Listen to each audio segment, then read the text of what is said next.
The National Auto Dealers Association is one of the most powerful lobby groups in the United States. On this week's show, Wes Lutz, the 2018 chairman of the NADA, shares his views on the future of the auto industry. Underwriting for the production of Autoline This Week has been provided by Borg Warner. The world is changing at an ever-increasing pace. No matter what the mode of transportation, there is always the need for an efficient propulsion system. And that's exactly what Borg Warner has been doing since the earliest days of the automotive industry. We create innovative mobility technologies that reduce energy consumption and emissions while improving performance. Our proven track record has made us an industry leader in forward-looking propulsion solutions for combustion, hybrid, and electric vehicles. And now, here's your host, John McElroy. I want to thank you all for joining us on Autoline This Week. Today's show, all about automotive retailers, the dealers. And the reason we've got a show on that is because we've got the 2018 National Automotive Dealers Association Chairman, Wes Lutz. Wes, great to have you on the show. Thank you. It's good to be here. Should also add that he's got a store that sells Chrysler, Dodge, Ram, and Jeep. I think we'll get into a little bit of that as well. But I also got to say that joining us today includes Steve Finlay, senior editor with Ward's Auto, and Michelle Krebs, executive analyst with Cox Automotive. And great to have both of you here as well. Thanks for having us. Wes, so much of what's getting talked about in the industry these days, not just with dealers, but the entire automotive industry, is this move into autonomous cars, especially what they call TaaS, transportation as a service. Some call it MaaS, mobility as a service. What I'm wondering is, where does this leave dealers? If everyone's going to share cars and use ride-hailing like Uber and Lyft, where does that leave car dealers? Well, that's a great question, because obviously we retail all of those vehicles, or have traditionally. It's going to be part of going forward mobility for consumers, but we don't think it's going to be the end-all. The research shows that it's much more expensive to use Uber or Lyft versus ownership of a vehicle, and I don't think it's not a story that's being told in the media, but we're finding that customers don't want to give up their vehicle. They don't want to give up the convenience of owning a vehicle. So I think when it's convenient, we're going to continue doing it, and it's going to evolve, but I think ownership is going to be strong for years to come. Do they see, though, mobility services as an opportunity for them or a threat to their business in terms of dealers? You know, it's again, the U.S. or the world economy for the first time sold 90 million vehicles this last year. It's the highest ever. We've done numbers of studies at NADA, and we just can't find anyone that really wants to give up their vehicle. We did a sampling heavy in millennials, and only 11% of the people in our surveys were willing to give up their vehicle. So I think it's going to be a shared platform, really. One of the speculations was that, okay, people wouldn't give up their vehicle, but multiple vehicle families might give up a vehicle. So a 3-car family becomes a 2-car family, or even a 2-car family becomes a 1-car family. That would impact the industry, wouldn't it? It could, but the studies also show that for every mile done in, say, an Uber or a Lyft, it takes 2.8 miles to do what it did for a mile in a privately owned vehicle. So again, it's going to come down to affordability and convenience, I think, for That's consumers. Exactly right. You know, it's estimated an Uber or a Lyft cost is about $2 to $3 a mile. If you own your own car, it's about 60 cents a mile. However, once you get to autonomous cars and you take the driver out of there, it's estimated those costs will drop to only 20 cents a mile. So aren't you worried about maybe not what's happening right now, but take it out another 10 years? Well, you know, you just would have to prove that to me, and there's no data to really support that. I mean, we don't have enough of those miles driven yet to know what the impact's going to be. But I'll tell you, we've been franchise dealers for 100 years, and we're pretty competitive.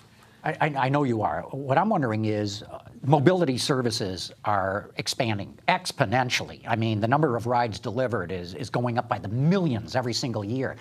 Isn't there a role for dealers to play in this? Because dealers are in every single community, and where do you put those cars at night? And how do you maintain them and clean them? Sounds to me like dealers would be perfectly positioned. You know, I think our business will evolve. Maybe we'll be more service focused, but I also think that people just are not, our research shows that people are just not willing to give up their vehicle. You know, the other thing is, it hasn't been proven that autonomous vehicles are going to be safer either. And that's one of the big selling points, that autonomous vehicles are going to be much safer. Sure you know, there's 37,000 deaths on the highways last year, all tragic. And most of them are because of driver error. But, you know, what they don't tell you is, if you look at the statistics, I mean, I'll have you guys guess, how many millions of miles do you think are driven for every fatality? Many millions, probably. Yeah, a lot. I mean, and I can't remember the number, but it's like, Yeah. no, it's 90, I think it's 90 million miles for every death. It's 340 hours or years of driving, 24 hours a day, 7 days a week. So we just don't have enough data to support that this is going to be something that's going to actually benefit the consumer. So I think it's coming, and I'm not opposed to it, but we don't have the data to support the claims right now. Yeah, I think you'll get that data anyway, because like you say, most accidents are caused by human error. And I think we can get beyond that with technology. And some of the early data certainly suggests that they're going to be a lot safer. Let me ask you this. A few years ago, you spoke at the Center for Automotive Research conference up in Traverse City. Yep. That's where I think I first met you. Could be. And it was about affordability. To me, that sort of plays into this new mobility services. You talked about the challenge consumers have about affordability of vehicles. It's not gotten better. It hasn't, but if it's 60 cents to drive your own vehicle and it's $3 to take a Lyft or an Uber ride, I mean, that's going to play right into this. The American public, I mean, the average cost of a vehicle is $35,000 a day. The average payment's over $500 a month. Those are staggering. I mean, we lose sales for $10 a month in a payment. The manufacturer's getting very creative with leases, with higher residual values. So, I mean, it's a challenge, and that's a concern. That's like the tariffs were a huge concern to auto dealers, because those tariffs would put a lot of extra cost into those vehicles, and we're concerned about that. And at the same time, you have razor-thin margins, which are another challenge. So there's a lot of economic issues that aren't quite working here. There are. There's so much competition between dealers. And, you know, that's changed over the years. Because when I first started in business, if you were selling a Dodge truck, you know, they'd shop you against a Chevrolet and a Ford. Now consumers shop you against another Dodge truck or another Ram truck. And it's amazing. My competition is my fellow dealers. So the margins have just been compressed. They're on the internet in hundreds of places. Everybody can tell what we pay for a vehicle. So it comes down basically to location and service, which is good if you win. It's not so good if you don't. One of the big buzzwords these days is subscription services, where people can swap out vehicles for a fee. Is that the real deal, or is that just some sort of fad? Well, you know, it started with a bang, but I never understood why the OEMs want to do that. My friends that are wealthy enough to drive whatever they want, they all have a sports car, and they have an SUV, and they have a sedan. So if you can swap them out, you're going to lose a couple of those sales. You know, I think for a certain segment of the population, maybe in a metropolitan area, that price is not really an issue. Most of those services are pretty expensive. They sure are. And I don't know, if you swap out with another car, I like having my own vehicle. I keep things in my vehicle. I like to know that I'm the guy that drove it, or I'm pretty possessive about my car. I don't know if I want to be swapped into a vehicle that's another used vehicle. Do you know? Oh, yeah. Well, there's a whole industry of how, like, around with future vehicles, when there is a lot more sharing, supposedly, the cleaning of them and the materials that would be more durable, and like self-cleaning cars and stuff like that. So it could create a whole new industry. Well, remember, you know, Hertz, Avis, and Enterprise clean cars every single day. Mm-hmm. It's not as if we don't know how to do it. But what I'd like to go back is that the comment on tariffs, because even though the North American Free Trade Agreement, now it's been replaced by what? The U.S., Mexico, Canada, whatever, USMCA, thanks. But there's still talk of tariffs on European cars and other cars coming from Asia. Where's the NADA's voice on that? Well, first of all, we are very supportive of this administration. They've been great for the auto industry. They can drive you crazy, but we're supportive of anything that makes vehicles more affordable and gives people more choice. We were very encouraged with this Canada, Mexico, and the U.S. Working on an agreement. We've done I think the government has done the work with the Korean market. So we're pretty optimistic that they're going to go to the European manufacturers as well. Our study showed that with a 25% tariff, that those vehicles would go up. Even domestic-built vehicles would go up about $2,500, $2,400, and a German car or a European car would go up about $7,800. So those are devastating numbers. And to put that so that people that are listening can understand that, 60-month financing on $1,000 is about $20 a month. So if you raise something $7,000, you're looking at a payment of going up $140 a month, which is a pretty substantial bump. So what would happen? People keep their car longer? They'll keep them longer, and that really that negates what we want to have happen to get more fuel-efficient cars on the road that are safer with more autonomous features that are safety features. So we've really got to come up with a solution other than tariffs. We talked about autonomous cars. They're a bit in the future, but electric cars are here right now because the law says thou shalt sell electric cars. And as a result, we've got every single car company in the U.S. market coming out with many different models in about 3 years' time.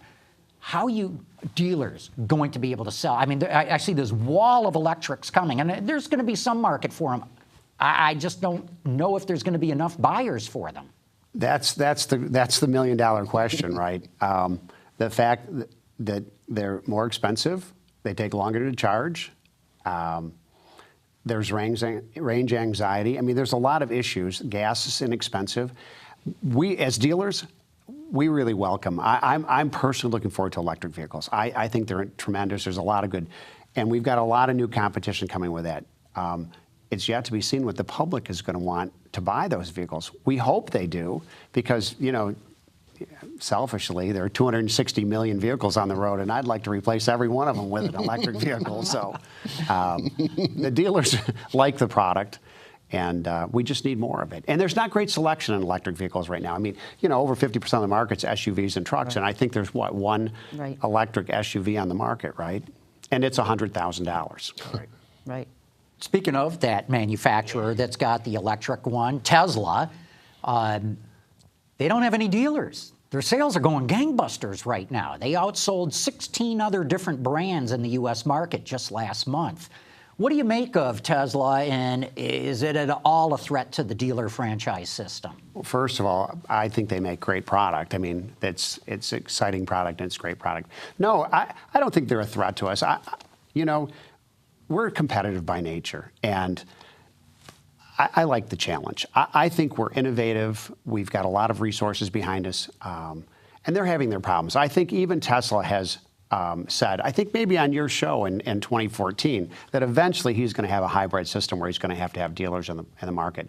You know, as they're moving to this $35,000 vehicle, mass-produced, that's a whole different deal. You know, the average Tesla buyer, I've told, and I don't, you could probably tell me this, Michelle, it's their fifth vehicle.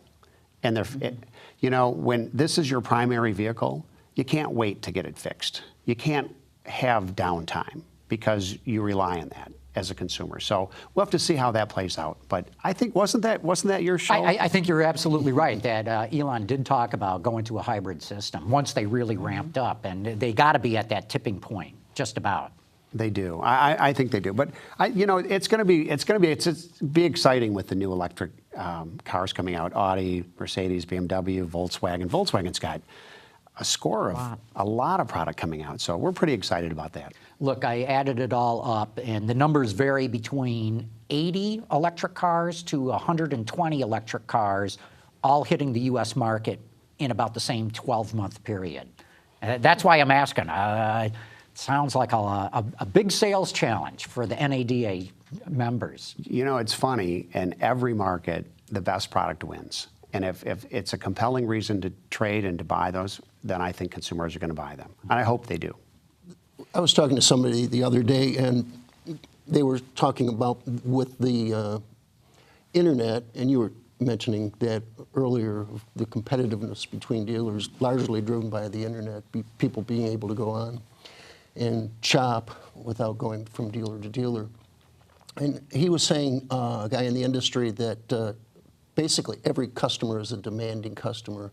And my response was like, isn't that like business hell, where every customer is a demanding customer? Is that the case? Do all your customers have these high expectations that are hard to meet? Well, I don't know if they're hard to meet. I think customers want transparency. And I think that our industry could do a better job at looking how we serve consumers and customers from their perspective. And I'm going to give you an example. In my service department, customers bring their car and drop them off. And we have 8 hours to get the work done. And we have different techs that can do different levels of repair. So we can't tell you your car is going to get worked on at 8 o'clock in the morning because we've got a transmission guy on it. He might not get to it till 11 o'clock. And so I'm always saying to our service staff, call the customer and give them an update at noon, call at 1 o'clock or 2 o'clock, give them an update. And they hate doing that.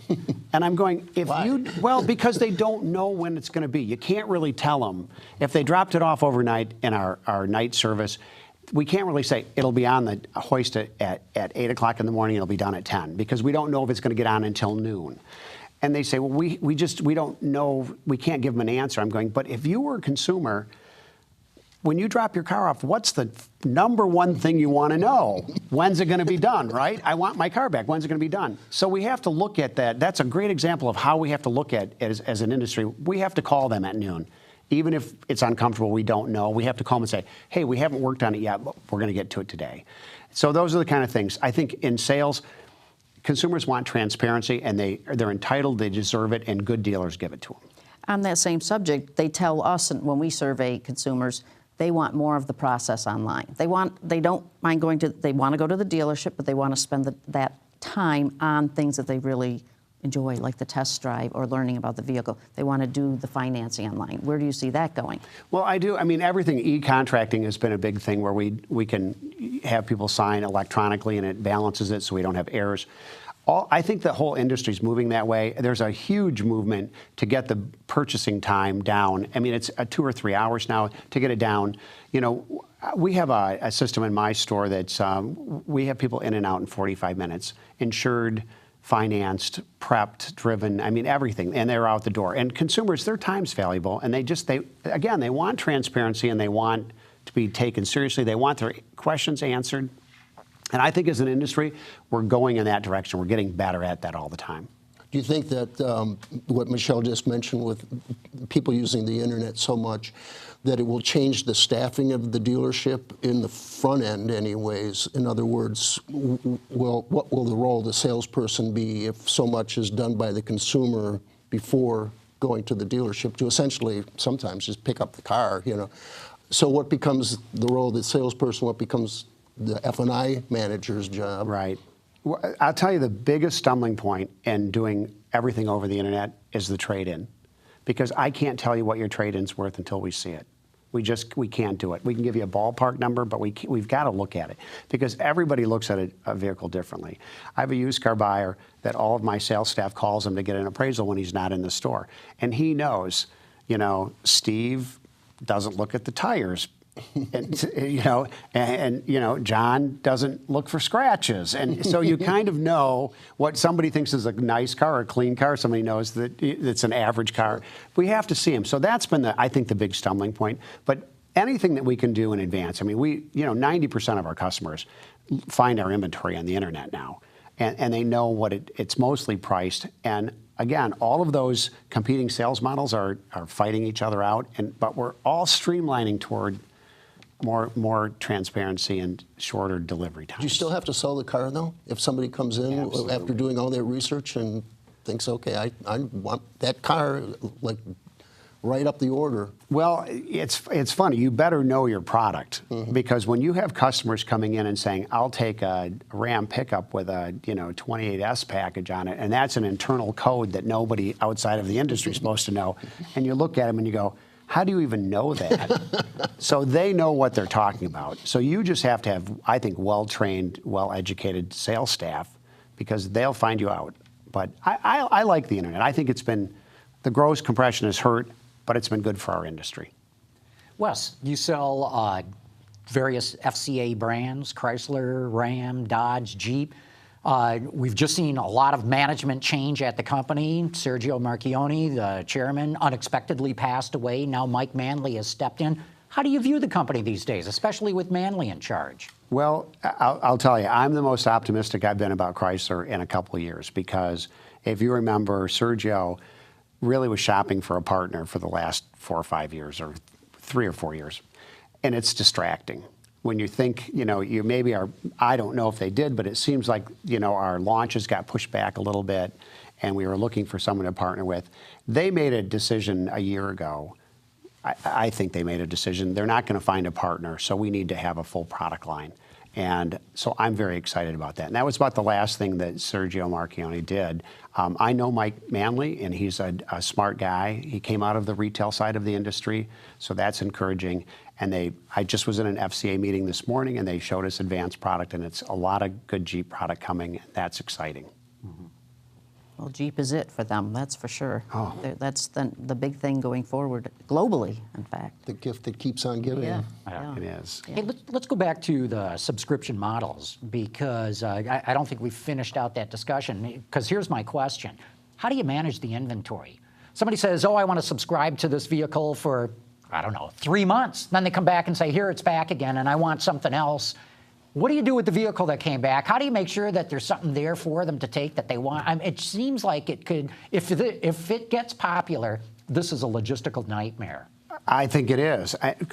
I don't have that availability right now. We don't have a subscription program, but that's what I'm saying. I mean, it's going to impact residual values of cars. There's going to be cars in the market. Again, I think it's like autonomous vehicles. There's not enough data to tell us where that industry's going.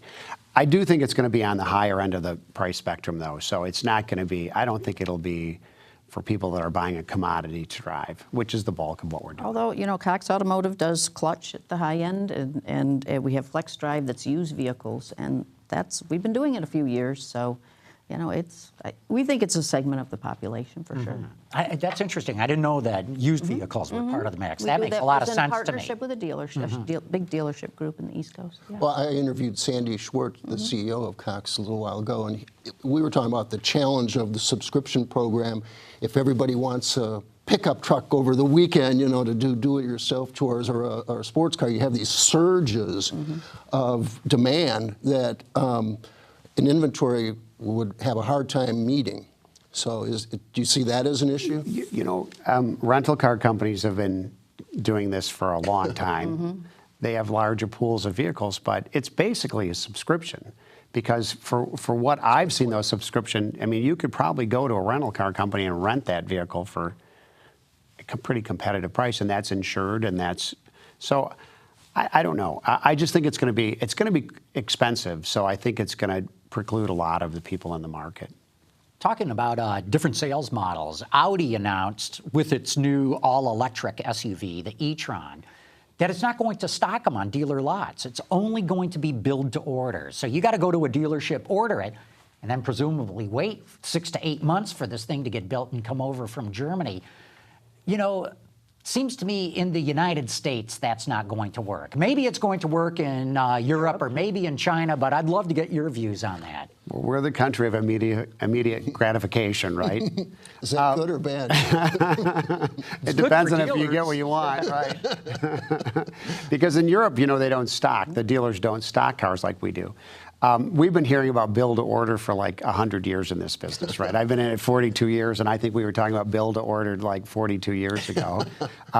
I will tell you that as auto retailers, our personnel, our advertising, and our floor plan, our interest costs are the highest 3 expenses we have in dealerships. So anything that would help eliminate some of the expense, I think would probably be a good thing. With the proliferation of all of these models too, it's very hard to stock everything. So it would be, in a perfect world, it would be nice to have people order vehicles that we could have a quick turnaround on. But the industry just hasn't done it so far. Well, because that involves changing consumer behavior, which I argue is the hardest thing to do in the world. Yep, it sure is. Well, you mentioned trade-ins earlier. I remember you saying that you trade for anything. You've traded John Deere tractors, Harley Davidsons, and even a boa constrictor at one point. Constrictor. We needed, we had to take something in on trade. We had to. We'll take anything. That was one of the fallacies of electric vehicles. For the last couple of years, dealers don't want to sell electric cars because they're going to do less maintenance. They're going to do. That's just goofy. It's just silly. We'll sell anything. I don't care what it is. We'll sell anything. And there's 17,000 of us that will sell anything. If consumers want it, we'll find a way to get it to them. And have you had to deal with any used electric cars? Because you can buy them, they're screaming bargains. Yeah, wonder why. I know. Again, as a guy who really likes the whole electrification, that's distressing to me. We've taken a couple in Priuses, but they have good resale value. I mean, the hybrids are different than an entire electric vehicle. No, it's a tough market. It's less than 2% of the market for hybrids and electric. So. Well, a lot of the second or third owners are wondering, am I going to be the one stuck with the battery replacement, which is very expensive, and that becomes a big issue. So that's why the remarketing is difficult. I know. We all rely on Cox. They seem to own every analytical in the market to tell us where that's going. I'd say so far the batteries have proved to be pretty robust. They have. Right. The hybrids especially. But nobody knew. Yeah. Look, we're going to have to wrap this up, but Wes Lutz, 2018 NADA chairman, thanks so much for stopping by. Really great to have you on the show. Thank you. I'd enjoyed it. And go see your local dealer. Steve Finlay from Ward's and Michelle Krebs from Cox Auto. Always great to have the both of you on the show, too. Really appreciate it. And, of course, as I always say, thank you for having tuned in.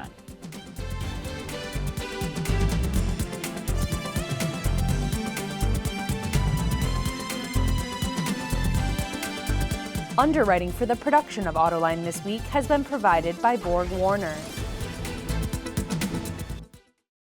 The world is changing at an ever-increasing pace. No matter what the mode of transportation, there is always the need for an efficient propulsion system. And that's exactly what Borg Warner has been doing since the earliest days of the automotive industry. We create innovative mobility technologies that reduce energy consumption and emissions while improving performance. Our proven track record has made us an industry leader in forward-looking propulsion solutions for combustion, hybrid, and electric vehicles.